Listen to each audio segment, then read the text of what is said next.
vốn chú là khơi mồn in khơi này đón cho nên đã trù thị bị bét đón nghề ấy hi đấy mà bạc tuổi chú nimm big bét mấy xía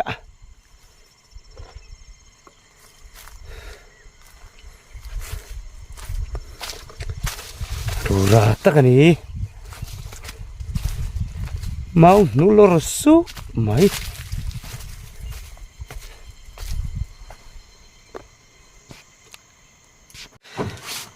là quỷ thêm con sám trần tôn bốc cả hiền bùi trần tên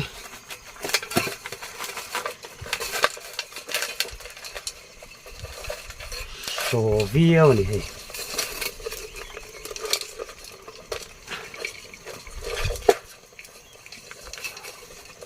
bây giờ là quỷ thế lắm bằng in không cần mong đón xía sẽ cái hiệp vợ xuống ngay cắt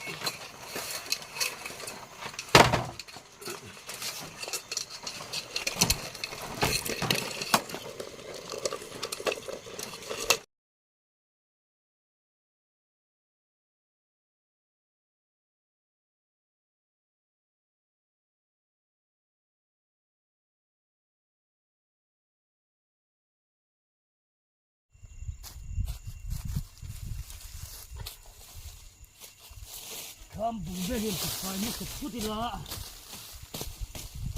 xét từ mình nó phải cố tan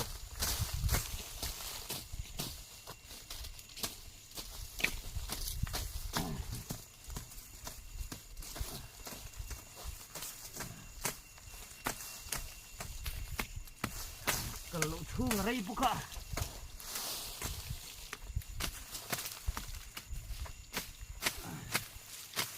nih kok maya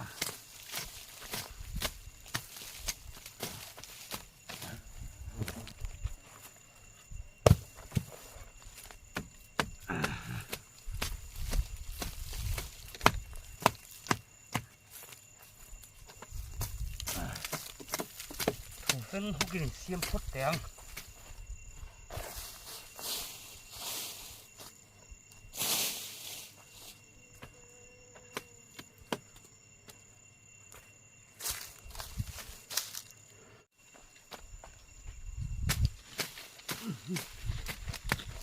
tham bún ở cầu lên luồng tre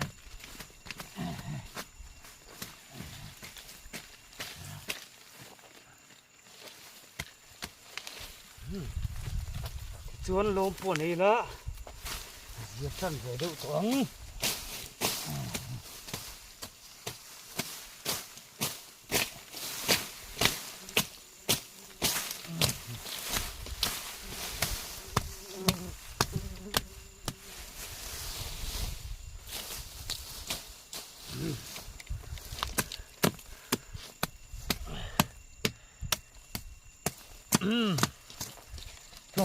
cho phật thế à khủy xí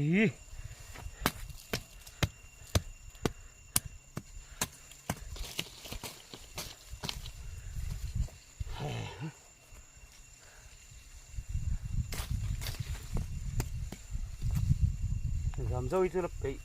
lấp bậy đầu về không lỡ gì nữa chỉ ra tan từ giảm dâu cái chỗ là môi về lom lề hơi thổi vang ta hay làm bằng hị hiện tham bùi về hiện phải mới support sẽ làm in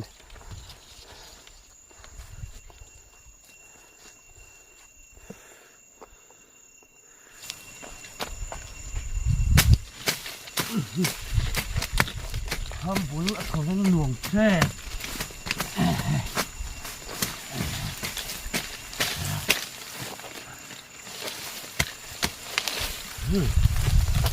chuồn lôm buồn này nữa diệt chân về đậu xuống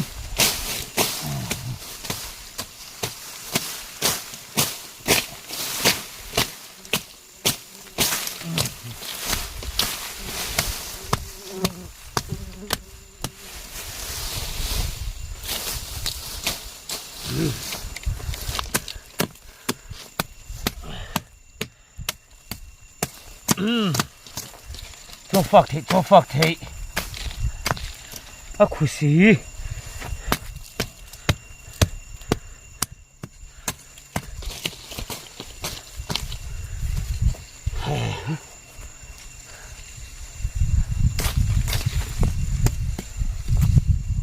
giảm dâu cho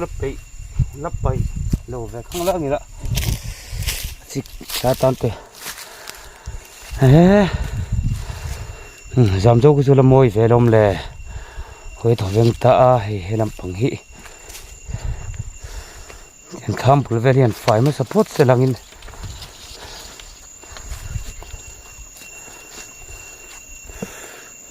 thiệt phải đã anh đùa nùng lệ thị độ anh này mấy gì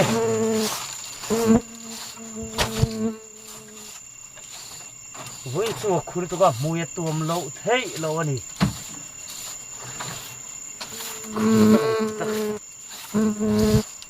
tham chung dùng nè vẫn sẽ khát tổ xí lâu và rất là lồm nè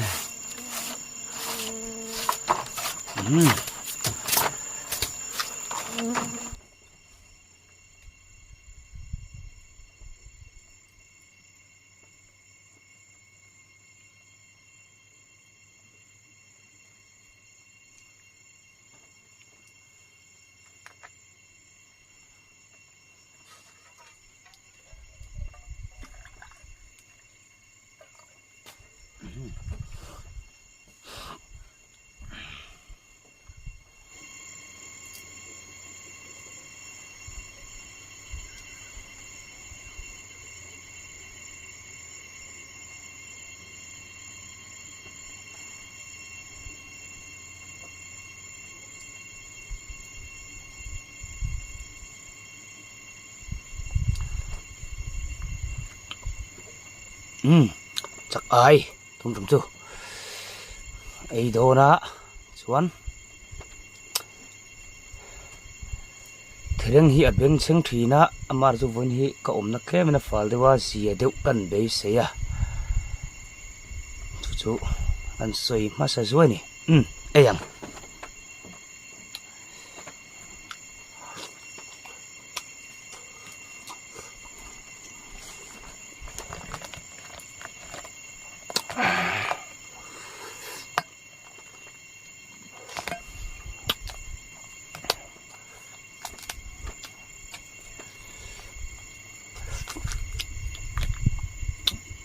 tháo khúc mày à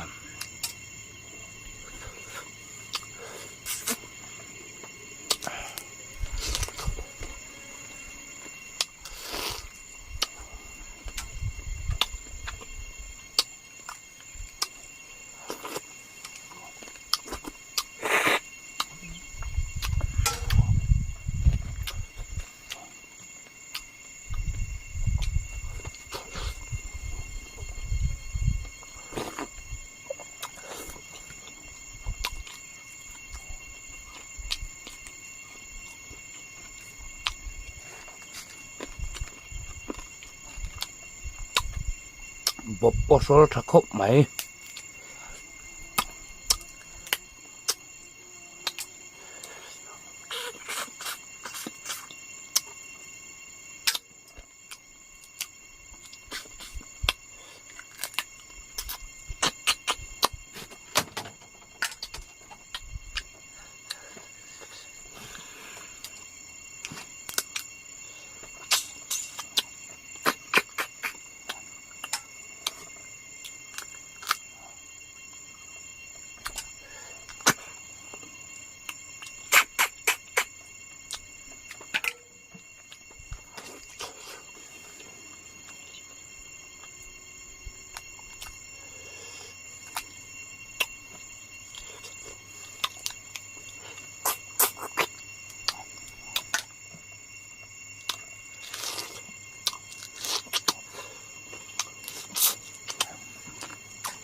ăn cá sa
anh tuốt mày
thảo lăng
chắc ai tắm dầu bốc cả chọc với ấy vắt cả tum lầu đấy ạ mà sao đến anh chọc cái phiên này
trôi với cả ta lên kim là va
chúng chỗ này là ngay ruột cất mày à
ว่ามันละใส่ไปหมดเลย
บบทุ่มกันแล้วเนี่ย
ตบได้เยอะสุดละ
ปวดเลยตานี่จะฟ้าเห็นปวดรวมเลยสักกู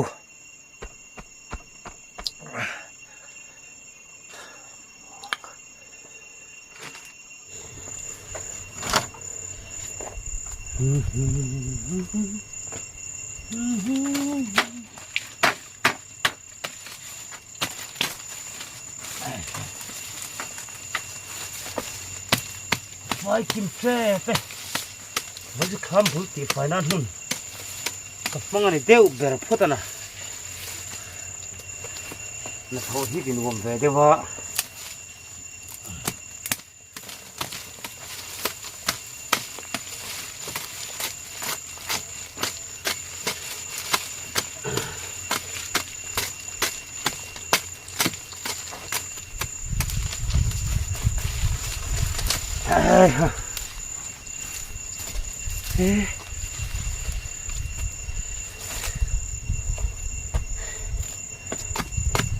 วันลุ่มปิดเป็ดเลย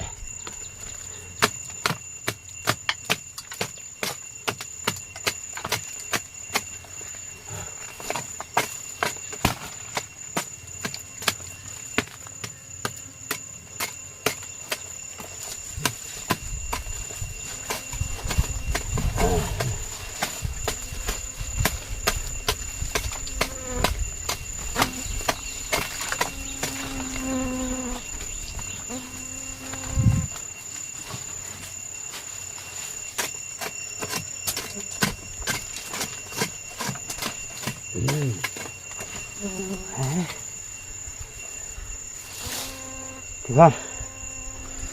ทำเลยเชฟเฟลตูไฟกิมถูกขัดจันเดี๋ยวว่าหอยโป